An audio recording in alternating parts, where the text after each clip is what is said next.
Du coup, oui, il y a une première session qui va sur l'écologie chimique, donc en gros le rôle des métabolites dans les interactions entre les organismes et les espèces ou dans le, la détermination de ce que sont ces espèces. Et donc, on va avoir quatre exposés de 10 minutes chacun. Donc, on commence le premier exposé par celui de Véronique Éparvier, qui est directrice de recherche au CNRS et qui travaille à l'ICSN. Et Véronique va nous parler de métabolites produits par les termites et les micro-organismes associés à des termites et le rôle de ces métabolites dans l'écologie et l'évolution. Je voulais juste, pour ceux qui ne nous connaissent pas, vous présenter l'Institut de chimie des substances naturelles où je travaille. Donc, vous comprendrez qu'on fait de la chimie sur les substances naturelles, mais d'autres choses aussi. Donc, moi, je fais partie d'un des 4 départements d'ICSN, qui est le département de Natural Product and Medicinal Chemistry. Et j'ai mon collègue David Touboul qui est ici, qui fait partie alors en français, ça fait chimie structurale et analytique et biologie. Alors, on a aussi notre directeur qui fait partie du pôle Chemical Biology qui est là, donc vous pourrez discuter avec lui aussi si vous voulez. Et on a enfin un pôle synthèse organique. Donc, sur ce qu'on va vous présenter aujourd'hui, donc je vous fais une petite synthèse sur l'ICSN. C'est les recherches qu'on fait sur les holobiontes de plantes et d'insectes. Donc ça, c'est plutôt le côté substance naturelle. Et à côté de ça, on développe énormément de méthodologies en chimie analytique, pour comprendre justement ces holobiontes. Aujourd'hui, je vais vous parler d'écologie et d'évolution et le rôle des micro-organismes associés aux termites. Alors, quand on parle d'holobionte, c'est le nouveau mot à la mode pour parler des symbioses globales qu'il peut y avoir dans l'environnement. Donc, nous, on travaille sur les plantes et les termites et on regarde les micro-organismes mutualistes d'un côté, donc qui peuvent être bénéfiques pour la plante et l'insecte, et aussi, de l'autre côté, les micro-organismes pathogènes, et ceci dans l'ensemble des micro-organismes qui existent dans l'environnement.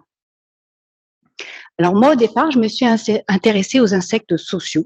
Donc les termites sont des insectes sociaux, tout comme les fourmis, certaines espèces de guêpes et les abeilles. Alors pourquoi s'intéresser aux insectes sociaux? Parce que les insectes sociaux, dans une colonie, vous avez énormément d'individus qui vivent dans un espace réduit et clos, avec de fortes promiscuités, des interactions fréquentes, et vous avez une homogénéité génétique, puisque tous les individus proviennent de la même mère. Alors avec ces facteurs-là, en fait, si vous avez une contagion, votre termitière ou votre colonie va mourir assez facilement. Mais on se rend compte que les insectes sociaux sont proéminents dans leur environnement et ont un succès écologique. Alors si on regarde plus précisément les termites, en plus de cela, elles vivent dans un environnement thermostaté avec une forte humidité. Donc tout cela fait que, par exemple, si vous avez un entomopathogène, celui-ci peut propager beaucoup plus facilement dans la colonie. Et puis en plus, elles font du forage, donc ça peut augmenter aussi la température de la colonie qui représente plusieurs millions d'individus. Alors, si on regarde les termites, il faut voir qu'en fait, il y a une grande biodiversité. On travaille sur la Guyane, là où il y a une des plus fortes biodiversités d'espèces et de genres de termites. Alors, pourquoi on s'est intéressé à celle-ci? Parce que les termites, au départ, on s'était rendu compte qu'elles étaient en symbiose avec des micro-organismes, mais qui étaient là, en fait, pour la trophobiose, c'est-à-dire pour l'alimentation de ces dernières, et qui leur permettaient de diriger la lignine ou la cellulose. Alors, on a montré chez les termites supérieurs, donc les termites champignonistes, que celles-ci étaient en symbiose avec des champignons du genre Thermitomyces et qui leur permettaient de dégrader la lignine. Pour les termites inférieurs, c'est des symbioses avec des protistes, toujours de l'intestin, qui leur permet de dégrader la cellulose. Mais vers 2010, on s'est rendu compte aussi qu'il y avait des micro-organismes en association avec ces termites et qui leur permettaient de se protéger contre d'autres micro-organismes et qui produisaient des molécules antifongiques. Donc c'est le cas, alors je sais pas si on voit ça, ouais. Donc c'est le cas de Comptothermes ici ou encore Endotothermes ici, où on s'est rendu compte que dans leur intestin, il y avait des Streptomyces, donc des bactéries qui produisaient des molécules alors qui étaient connues, mais qui sont connues aussi pour avoir des activités antifongiques, comme l'actinomycine ou encore la résistomycine. Donc nous, on s'est dit qu'on allait travailler sur les termites de Guyane française pour mettre en évidence en fait des associations de protection de l'holobionte termites face, par exemple, aux entomopathogènes ou d'autres pathogènes de l'environnement. Alors pour ça, on a bien sûr eu des autorisations à pas. On a récolté des termites qu'on a isolés à partir de, on a récolté des termites, on les a stérilisés en surface et on a été isolés les micro-organismes qui étaient associés à ces dernières. Ces micro-organismes isolés, on les a extraits et on a regardé le métabolome, c'est-à-dire toutes les molécules qu'elles pouvaient produire.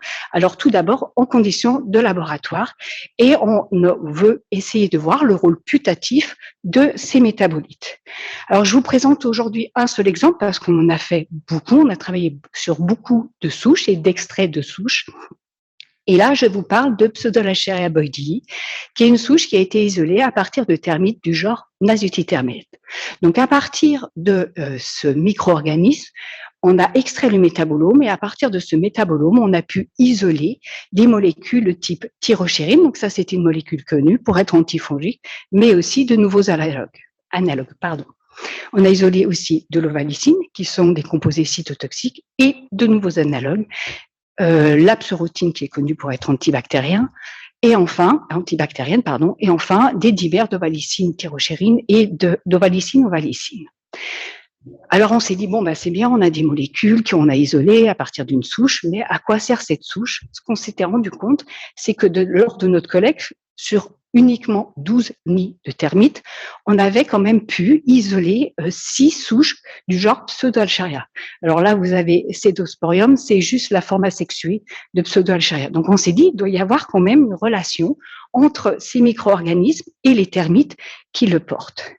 Donc on avait voulu regarder d'un point de vue métabolomique si toutes les souches qu'on avait collectées produisaient les mêmes antifongiques ou les mêmes molécules dans l'environnement et si elles pouvaient protéger les colonies. Alors pour cela, on a fait de la métabolomique en utilisant les réseaux moléculaires. Alors je vais essayer de vous l'expliquer simplement maintenant, mon collègue le complétera par la suite. Donc à partir de vos souches, vous allez faire un extrait. Votre extrait, en fait, vous allez le passer en LC-MS, en spectrométrie de masse, à partir duquel vous allez obtenir un ion. Un ion, ça représente une molécule, et ensuite vous avez des ions fragments.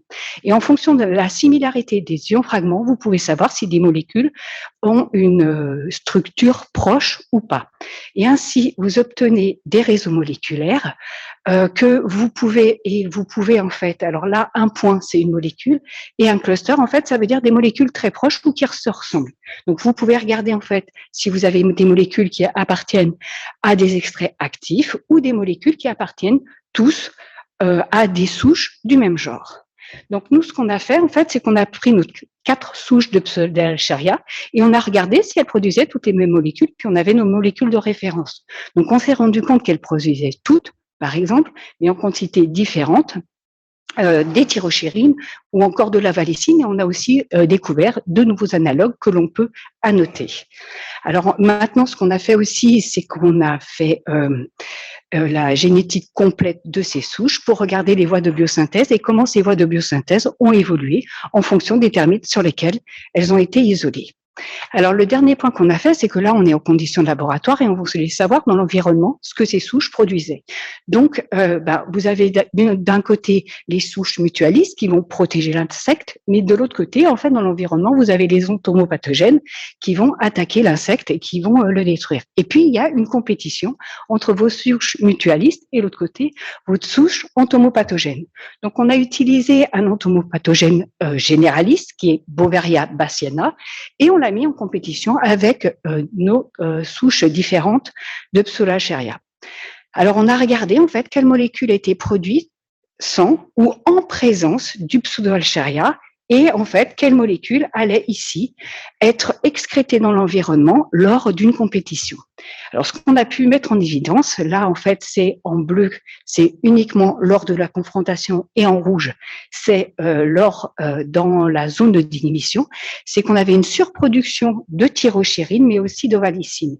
Et on peut mettre en évidence de nouvelles molécules qui sont produites uniquement lors d'interactions. Ce sont des molécules antagonistes que l'on peut annoter et que l'on peut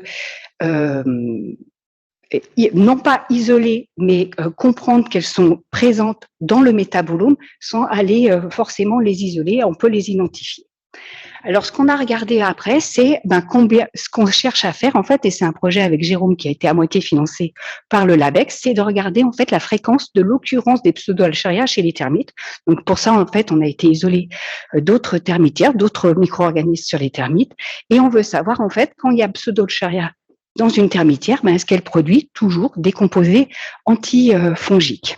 Alors pour ça, on est retourné sur une des termitières sur laquelle on avait travaillé, qui est la CM85 que vous voyez ici. On a été prendre des morceaux de termitière, une vingtaine de termites, on a fait un extrait. Et ce qu'on a pu se rendre compte, en fait, c'est que sur cette termitière, à partir de laquelle on avait isolé Pseudo-Alcherias, on avait bien la présence de thyrochérine que l'on observait par spectrométrie de masse. Donc j'espère aujourd'hui avoir pu vous présenter que même si on fait de la chimie, on peut faire de l'écologie aussi, puisqu'on a pu montrer en fait qu'il y avait des micro-organismes qui étaient en symbiose avec les termites et qui peuvent protéger ces dernières des agressions de l'environnement. Et puis, on essaye maintenant de savoir si ces associations avec les termites ont un rôle écologique dans l'évolution de leur ambiante termite. Voilà, je vous remercie pour votre attention. Je suis dans les temps, je sais. Je suis dans les temps. Et je voulais remercier en fait vous pour votre attention et puis surtout l'école doctorale du Pessac-Lay du Muséum qui nous ont permis d'avoir 2 bourses de thèse, qui nous ont permis d'avoir aussi 2 prix de thèse. Et puis, tous ces résultats, en fait, ont déjà donné lieu à 13 publications. Et puis, je voulais remercier tous mes collaborateurs, donc Jérôme, qui est ici dans la salle, mais aussi d'autres personnes qui nous ont aidés sur les identifications de plantes, sur les identifications de termites, sur les voies de biosynthèse et aussi le CNR, avec qui je travaille, qui est le Centre de résistance aux antibiotiques et qui nous aide, en fait, à faire des tests antibiotiques et à travailler sur l'antibiorésistance. Et Grégory Chantajoux, mais qui n'est pas là aujourd'hui, qui nous a aidé en fait sur les configurations des molécules. Ça y est, cette fois j'ai fini. Je vous remercie pour votre attention. On va écouter un exposé de David Touboul, qui est lui aussi directeur de recherche au CNRS et également à l'ICSN. Et qui là, David va nous parler plutôt d'utilisation des données issues de chimie pour la taxonomie des plantes du genre Anonacées en combinaison avec des outils de génétique. Donc les Anonacées, ce sont des plantes à fleurs, en particulier qui sont sous forme d'arbres, d'arbustes ou rarement de lianes. On compte environ 108 genres décrits dans la littérature pour 2400 espèces. Alors nous, l'idée, c'est de se concentrer sur un genre bien particulier qui sont les anonas, les anones, et en particulier parce que ces fruits que vous pouvez voir en bois sont des fruits qu'on peut récolter d'un point de vue industriel, en particulier en Guyane. On trouve par exemple l'anone des marais, le corosolier, le corosolier bâtard et le pomme cannelle, qui sont particulièrement consommés dans les Antilles françaises. En particulier, on les consomme sous forme de jus, on peut les consommer aussi sous forme de décoction avec du rhum. Il ne faut pas oublier que le rhum à 50% d'éthanol sont un excellent système d'extraction de molécules, et en particulier, on va voir des acétogénines et de leur rôle cytotoxique. On peut les consommer aussi sous forme de tisane aromatisée. Et vous avez de plus en plus sur Internet la vente de compléments alimentaires basés par exemple sur du cosorosol, où on vous a dit que ça renforce le système immunitaire, prévention du vieillissement des cellules, propriétés anticancéreuses, antibactérien naturel et réduit le stress, donc un peu la panacée. Et on va voir plus exactement la problématique autour de ces espèces et pourquoi il est intéressant de les regarder. Alors ces espèces, en fait, elles sont reliées depuis une vingtaine d'années, en fait, à des cas cliniques de parkinsonisme atypique. Donc c'est une étude épidémiologique qui date de 2006 qui a démontré qu'une forte consommation régulière pendant 20 ou 30 ans des fruits, en particulier des graines, et c'est là les graines qui contiennent des quantités importantes des molécules cytotoxiques, vont entraîner des formes de parkinsonisme atypique. Et actuellement, il y a une étude clinique en cours en Martinique, Guadeloupe et Guyane qui recrute encore des patients jusqu'à l'année prochaine pour continuer cette étude clinique. Donc les molécules qui nous intéressent et qui portent en fait l'activité, ce sont les acétogénines. Donc ce sont des molécules qui sont étudiées depuis extrêmement longtemps, depuis une trentaine d'années, et il y en a plus de 500 qui sont décrites dans la littérature.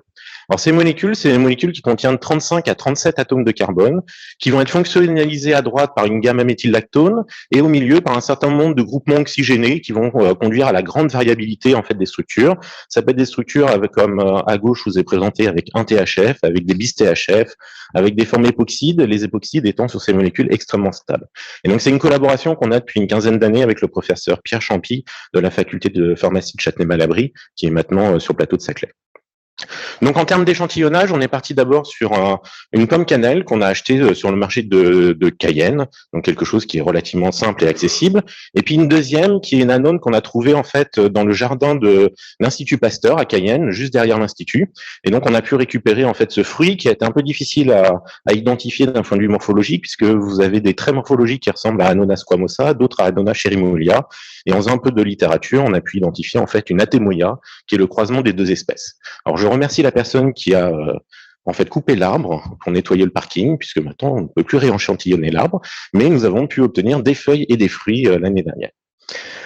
Donc, ce qui va nous intéresser, c'est les graines. Alors, ces graines, elles vont être macérées dans l'éthanol, puis fractionnées au dichlorométhane, et on va conduire vers une analyse en chromatographie liquide, couplée à la spectrométrie de masse haute résolution en mode MS pour obtenir les mesures de masse exactes qui vont donner les formules brutes, et MSMS pour obtenir les fragments.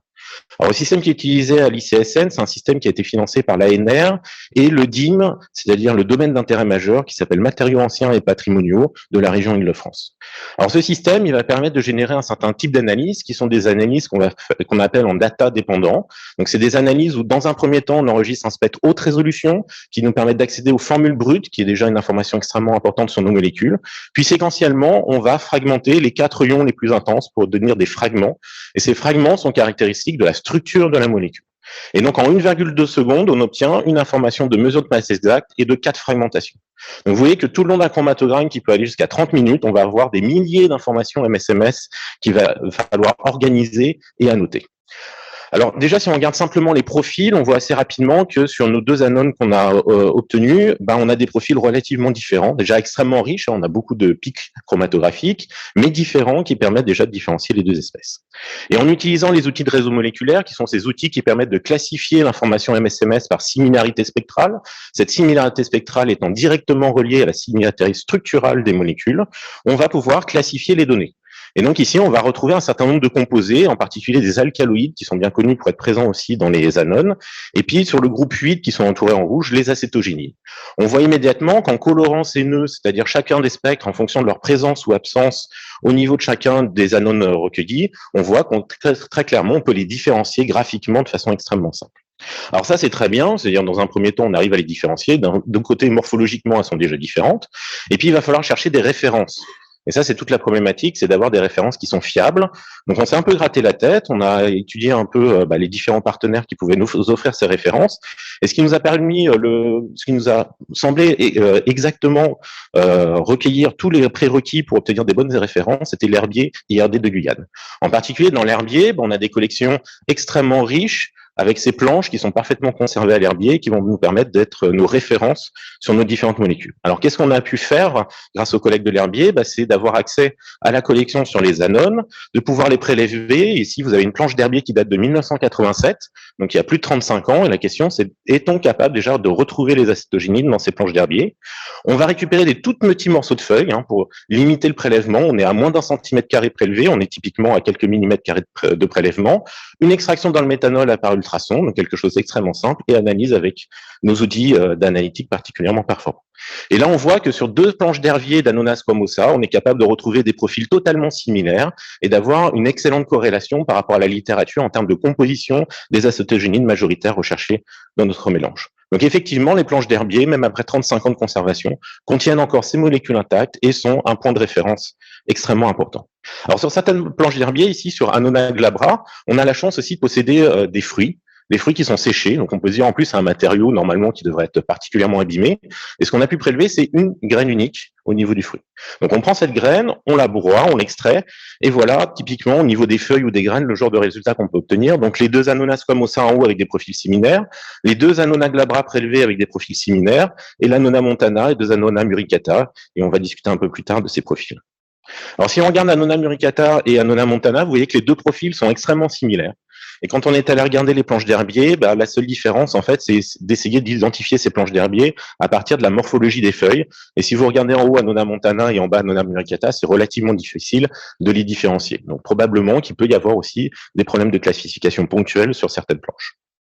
Alors maintenant, quand on regarde les différents organes, on a pu sur une des planches d'herbier avoir des feuilles, des graines et le sépale. Et vous voyez que les profils en acétogénine sont totalement similaires. C'est-à-dire que la plante, dans chacun de ces organes, va produire. Et donc, quelle que soit la partie de la plante qu'on peut prélever sur l'herbier, on va avoir des résultats tout à fait pertinents en termes de composition chimique et de chimiodiversité pour faire de la taxonomie. Et maintenant, quand on compare l'Annona squamosa de l'herbier avec l'Annona squamosa prélevée sur le marché, vous voyez que les profils sont aussi très similaires, ce qui confirme l'attribution morphologique qu'on avait fait et l'utilisation des planches d'herbier comme référence sur la composition chimique des anodes.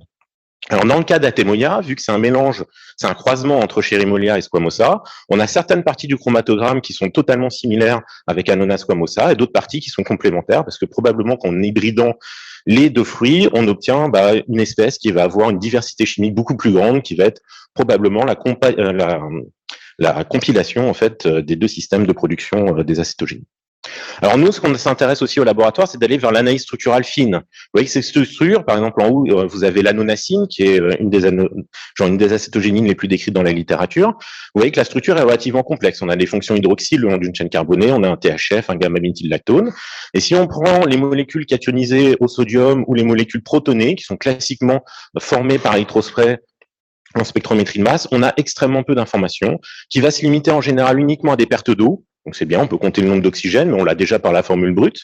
Et puis le fragment X4 qui correspond ici en fait à la perte de la gamma-méthylnatone. Mais on n'a aucune information sur la structure complète de la molécule. Et donc on a été financé par le Labex Charmat de l'université Paris-Saclay pour le post-doctorat de Salomé Pouillet, qui vient de rentrer au CNRS en tant que chargé de recherche dans l'équipe. Et donc ceci nous a permis de développer de nouvelles approches, d'abord des approches à base de lithium, cationisation lithium, puis cationisation au cuivre. Et vous voyez que dans le cas de la catonisation au cuivre, on a des fragments cette fois-ci qui sont extrêmement intenses, qui permettent d'avoir la structure quasiment complète de la molécule. Et ces approches, en fait, nous serons intéressés aussi par les aspects de chimie physique en phase gazeuse qui sont reliés par la fragmentation au cuivre que je ne vais pas détailler ici.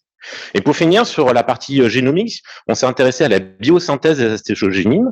Alors cette biosynthèse, elle est décrite de manière uniquement putative dans la littérature. On n'a quasiment aucune information. Ça peut venir de systèmes, par exemple, d'élongase, soit de dérivatisation d'acides gras à très longue chaîne, avec des systèmes en fait d'oxydation qui peuvent être catalysés par une enzyme ou directement de l'oxydation in situ au niveau des fruits. Donc c'est une chimie qui est assez complexe. Il y a aussi une description d'une autre voie de biosynthèse et nous, en fait, on est en train de travailler avec des collègues qui, pour la première fois en 2021, ont publié le premier génome complet d'Annona muricata. Donc on avait déjà des génomes de chloroplastes, mais là on a un génome complet. La difficulté, c'est l'exploration d'un génome complet d'une plante qui est extrêmement complexe pour retrouver les clusters de biosynthèse. On essaye de travailler avec eux pour aller dans cette direction-là.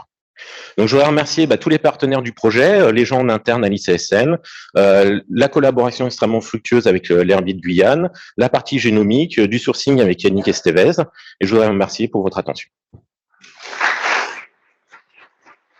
La présentation qui va arriver tout de suite est celle de Juliette Ségret, qui est étudiante en première année et doctorante en première année de thèse à l'ICSN sous la direction de David Touboul et Véronique Éparvier. Et elle bénéficie d'une bourse de l'université de Saclay pour réaliser sa thèse. Et donc, Juliette, tu vas nous présenter tes premiers résultats de thèse sur la taxonomie des champignons macroscopiques en Guyane à l'aide du métabolome. Hello everyone, my name is Juliette Segret. I work with David et Véronique at the Institute of Chemistry of Natural Products. They are my thesis supervisor. I'm a first year student and my thesis was, as Jérôme said, financed by the Université Paris-Saclay. I'm going to present part of my work on the chemotaxonomy and chemical diversity of French Guyanese mushroom. So we work on macroscopic mushrooms because they are not as well studied as microscopic mushrooms.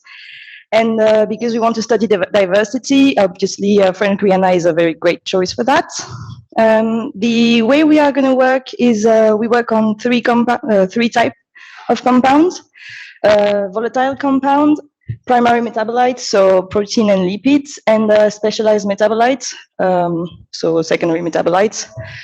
And for that, we studied also the whole chemical diversity of our mushrooms. And the goal is eventually to be able to use these data for classification and identification of our mushroom in the lab.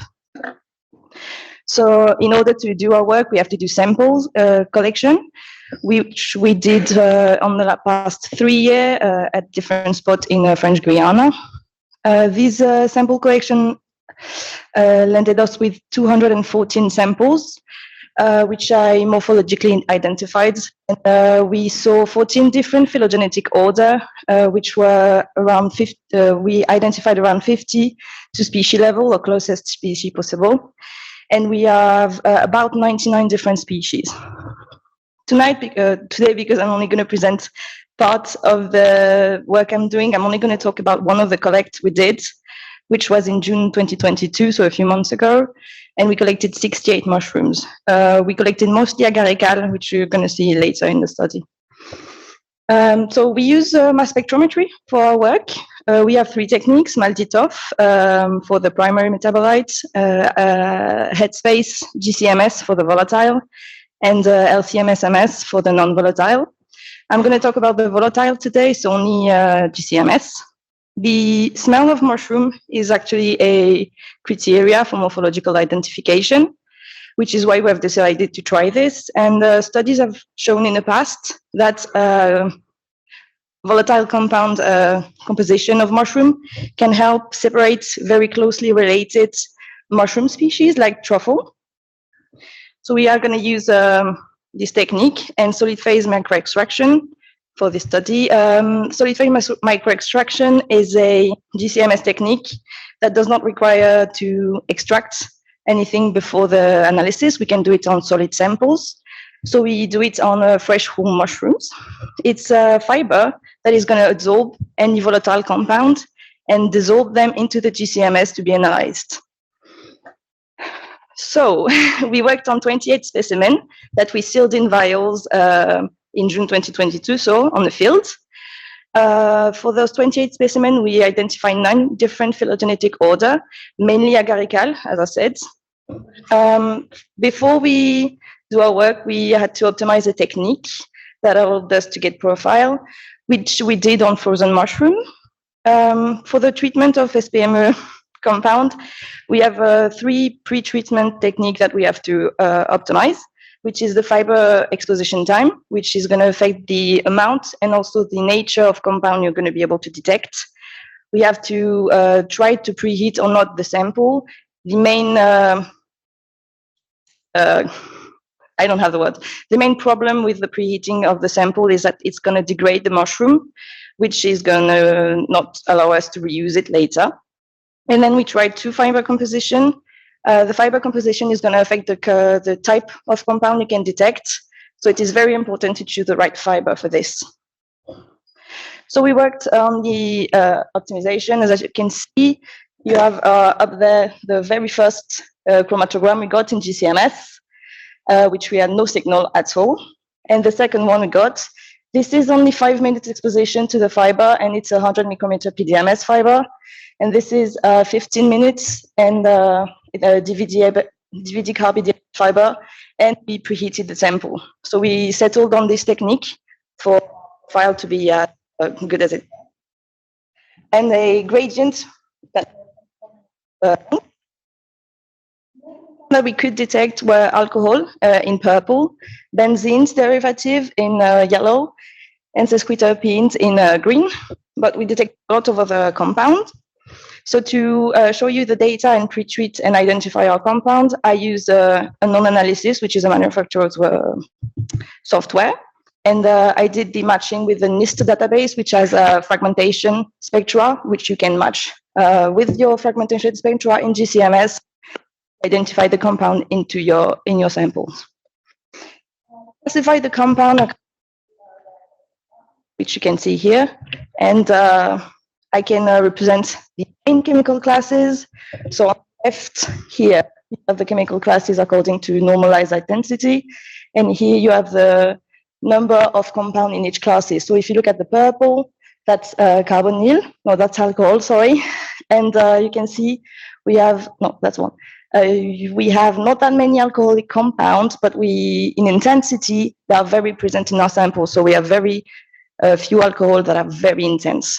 Opposite thing with sesquiterpenes here, where we have a lot of them, but compared to the intensity, we can see that we have a great diversity of sesquiterpene, but not much intensity. So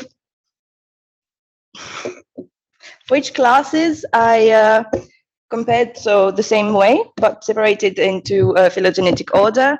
Of course, it's only correct for agarical and polyporal, where I have a lot of samples which can be representative of the actual chemical diversity that you would find in most agarical. But you can see that the ratio of compound is very different depending on the species, which is encouraging for being able to actually separate orders at least. Our three main compounds that we detected were 3-octanone and 1-octane-3-ol, which are typical of the mushroom smell that you're going to smell in the forests, and toluene, which is found in numerous natural sources. So not surprising to find it. We also detected a few compounds that were interesting, like lanthionine, which is the taste of the shiitake, and we found in Ginopilus montagnei, which is not a shiitake, and caryophyllene as well, which is an antifungal. And it also promotes plant growth. And because we are working on endophytic mushroom, which are also sometimes ectomycorrhizal, these mushrooms have a relationship with the plants that are growing with, and encouraging this growth is actually very beneficial for the mushroom. So it is an interesting compound to find in mushroom. We also saw Jean-Macrène, which has been shown in a lot of essential oil to maybe have antimicrobial activities.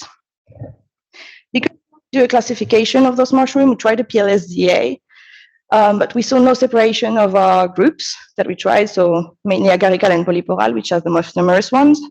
But we identified the VIPs, which are our main compound in all of our samples, which is pretty logical and has been shown before in other studies. So these VIPs can be used further in the future to actually classify our compounds, mainly because 3-octanone is very present in polyporal, while toluene is only present in agarical, which could allow us to separate these two orders. When doing a hierarchical clustering test, we saw this separation, so mainly agarical in one branch and polyporal in the other, but because we have so little sample, we have to do more work to have a great classification separation. We can also use molecular networking to represent our data, which is not a way to do statistical analysis. It is just interesting to be able to visualize GCMS data better. So David explained a bit molecular networking, so I'm not going to go too far on it, but it allows for the creation of networks like this, where the closer the nodes are, so the nodes, the closer the compounds are. And here I can represent the different type of compounds, so benzenoic here, as well as alcohol and octane derivatives. And here the sesquiterpenes, which are actually very numerous. And you can see the diversity directly on an easy representation. And here are the other group that I'm not going to stay on. So for a conclusion and perspective, it's a beginning of a work, but I did get 28 full profile of a volatile compound on fungi, which is something that has not been done on Guyanese mushroom before. We have pretty encouraging results on the characterization and classification method, but of course we have to get a much larger data set in order to actually have enough compound to do a classification test. And of course, because I'm working also on non-volatile and primary metabolites, I will have to mix the data together to get the actual full profile for the chemical diversity. I'd like to thank my team at the ECSN, so Marceau, David, and Véronique who are here. Also the École Polytechnique, who lended me the GCMS. Yannick Esteves, who helped us on the field a few times. And the Herbier de Cayenne, with mainly Lucille Lacourte, who is collecting some mushrooms for me and helping me a lot on my studies. Thank you very much. Le dernier exposé de la matinée maintenant, toujours par quelqu'un qui est doctorant à l'ICSN, à nouveau sous la direction de Véronique et David, avec une implication aussi d'Emeline Well. Donc, c'est Marceau Levasseur, qui est doctorant en 2e année et qui a un financement du CNRS via une bourse de thèse 80 Prime. Thank you for your presentation. So today I will mostly about the work I've done during my thesis, which is part of the 3D project, when we try to analyze the diversity of some organ of this tree in this study. So we use different metabolomics tools and mostly mass spectrometry to answer our scientific question for that. And I do my PhD at the ACSN with David Touboul as my supervisor, Véronique Eparvier, but also Emily Well, who work at Ecofog and is now working at the LBBM at Banyuls. So, okay. In the 3D project, we try to study a dynamic system which is composed of a tree, Sextonia rubra, and it will interact with its environment and mostly its microbiota. And the interactions can be of different nature, but they are pretty much always mediated by specialized metabolites. So we have to use mass spectrometry tool to decipher this diagram. In this study, we use that to study an organ. So it belongs to the Lauraceae family. It lives in South America and mostly in Guiana Shield. And this tree is well known for its ability to synthesize these two lactone derivatives, and both of them have termicidal and also fungicidal activity. And also, it is a very durable wood because it is the fourth most exported wood species in French Guiana. So to study this tree, we went in a scientific plot belonging to the CIRAD at Parakou in October 2020, and we made wood cross-section, but also biological sampling, and finally some interesting organs such as leaves and fruits. So here I will talk about the volatile organic compounds and the development of new analytical method to access this chemodiversity. So why study the fruits? It was a surprise for us because there have been recently in the literature from a botanical point of view, but the chemical diversity was not present before. So we try to do that for each type of tissue of this fruit.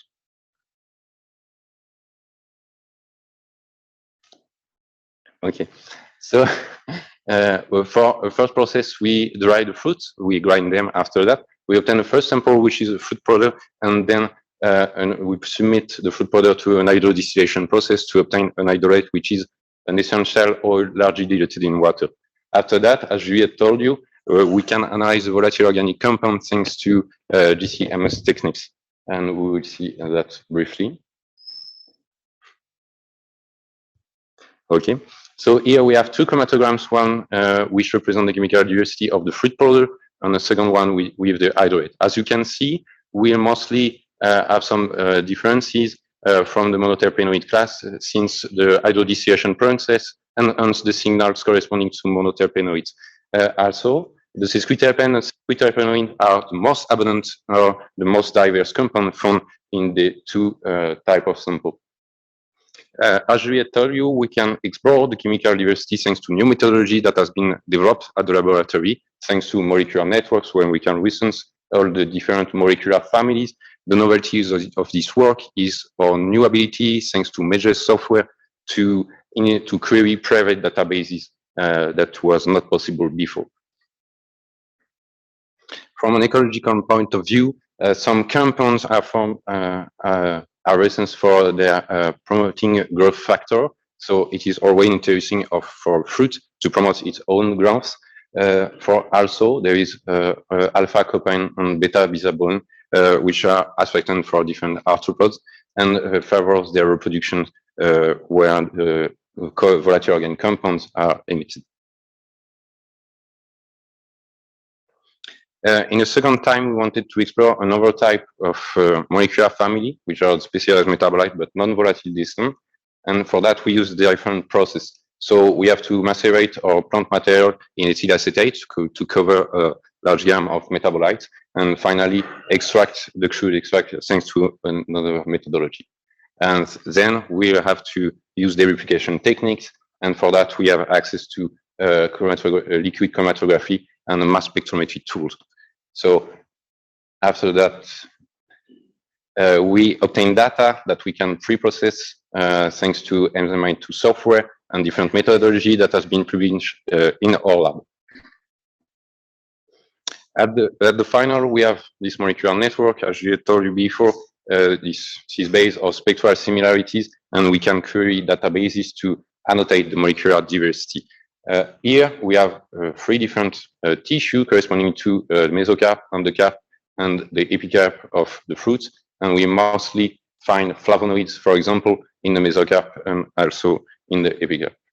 Alkaloids that are found in all type of tissue of the fruits, and this work has been made possible thanks to a previous annotation of the output of these 3.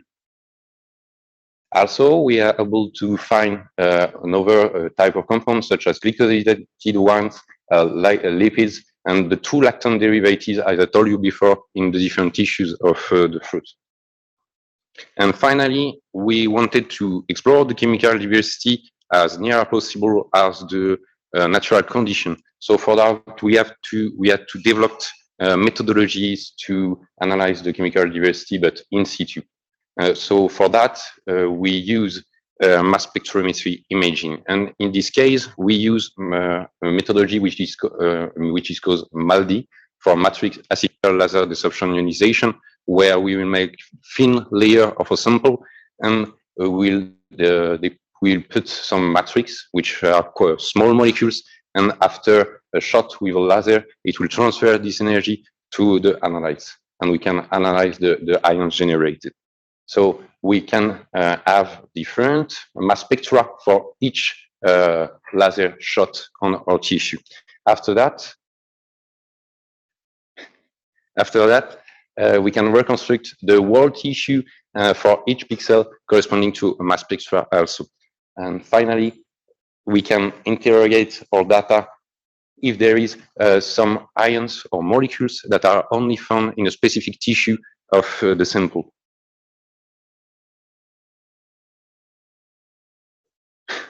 Finally, I use these conditions, and we had access to a mass spectrometer with a very, very high resolution, which is called an FTSC-R, thanks to David's new affiliation with École Polytechnique. And as you can see here, we have 2 fruit cuts here, which is only the mid of the fruit. And we can see the repartition of these 2 molecules on the different tissues.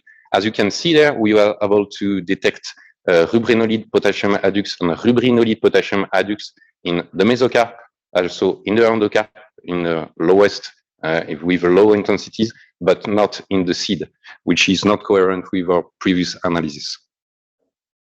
So to conclude from this study, today we analyzed 2 samples, and we have a good idea of the volatile organic compounds diversity of the 2 samples we analyzed. Thanks to the conversion of private databases, we are now able to query these databases. I also tested the activity of the hydrolate against dermatophyte pathogen, which is recurrent in French Guiana. And as you can see there, we have a quite high yield, and it could be used to valorize different waste. Finally, from the part on specialized metabolites, we still have to improve our sample preparation protocol, since we are not able to detect the 2 molecules that I told you before in the seed.